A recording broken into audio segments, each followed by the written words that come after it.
Arizona families lost their homes to illegal foreclosures. Those are foreclosures based on fake or forged documents. To avoid prosecution, the banks were forced to pay billions of dollars in settlements to the states, and they pledged to stop using the bogus documents. But tonight, ABC 15 investigator Dave Biskobing is showing you more than a year later, little has changed. Our state has yet to compensate the victims, and there is evidence of continued fraud. When the housing market collapsed, thousands of homeowners asked their banks to modify their mortgages. They were told they could get a modification, but only if they stopped paying for 3 months. When they followed that advice, instead of a modification, the banks foreclosed. Many of the foreclosures done with bogus documents. And the fact that so many people lost their homes who didn't deserve to is a terrible tragedy.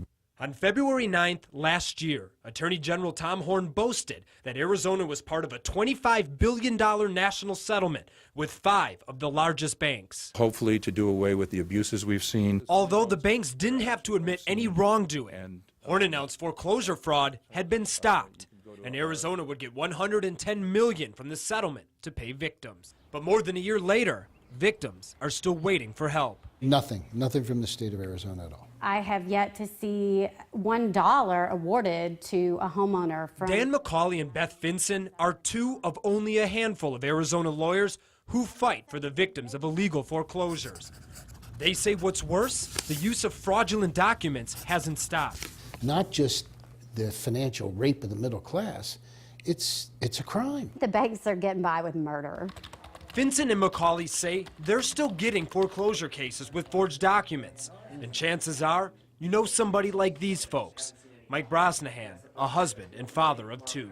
All they're doing is breaking up the American dream and leaving it in shambles. They've broken families, they've broken up families, they've stolen homes, and no one is accountable. Or Rocky Coronado, an Air Force vet, and his wife Brenda. It consumes your waking life. Hey, Storm, what's going on, buddy? They've been fighting for their home for 3 years while raising a teenage son. I think it demoralizes him because then maybe he feels like, this is what I'm going to have to go through when I'm 25, 30 years old. But Rocky and Brenda lost faith when they discovered these internal emails posted on the internet by a whistleblower that showed their bank had offered an incentive program to its employees. Pre- and post-foreclosure contest. What, they were given little rewards for kicking people out of their houses? Big screen TVs and Best Buy gift cards. And at the end, the email says, have fun, exclamation mark.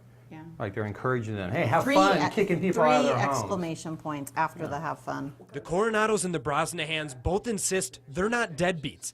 They paid until they were told to stop. And now their lawyers say their banks are using fraudulent documents to take their homes. In Miss Coronado's case, whoever signed that document is not the person that was supposed to be signing it. Both families are like thousands of other Arizona victims still waiting for help. That's because our state is far behind others when it comes to distributing those millions of dollars in settlement funds. A short list here: California, Maryland, Michigan, Oregon, Florida, Nevada, Hawaii, Oklahoma. These are some states where checks have already been cut. So why is Arizona so far behind? Well, there was a year lost because of the legislature saying we have to appropriate the money for it. Tom Horne blames the delay on state lawmakers. He claims he needed their permission before he could distribute the money. I will exert all the pressure I can as the chief of the agency to make sure that happens as quickly as possible. So you don't have like a set date yet? I don't have a set date. Horne admits it's already too late for victims who have lost their homes. Nobody is going to get their house back. And the only people who have gotten their hands on any money so far, the state legislature. Remember, we started with $110 million for the victims. But last year, $50 million was swept into the state budget by lawmakers, even though that budget had more than $400 million in reserves. Essentially, $50 million taken from these homeowners went into a rainy day fund. Shouldn't that have been their rainy day fund? When we complained about them taking 50, they would say, well, you're lucky we're not taking all of it. We've spoken to homeowners who feel you should have fought harder to keep that $50 million. Well, they weren't there. They didn't see how hard I fought. Victims tell us the real fight is the one families fought to keep their homes. This sign outside the Coronado's house is evidence their battle isn't over yet. Blows my mind that they could have the nerve to take that money that should have gone to homeowners like us. In addition to the $50 million swept away by the state legislature, Horne plans to spend another $30 million on marketing and outreach, with some money going to counseling and legal services for victims, So again, out of the $110 million Arizona got from the settlement, the victims of illegal foreclosures will only get $30 million. I'm investigator Dave Biscobing, ABC 15 News.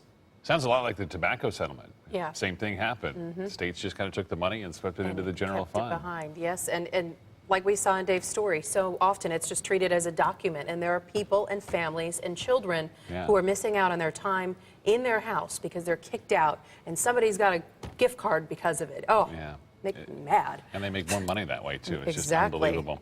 You'll be seeing more from Dave Biscobing.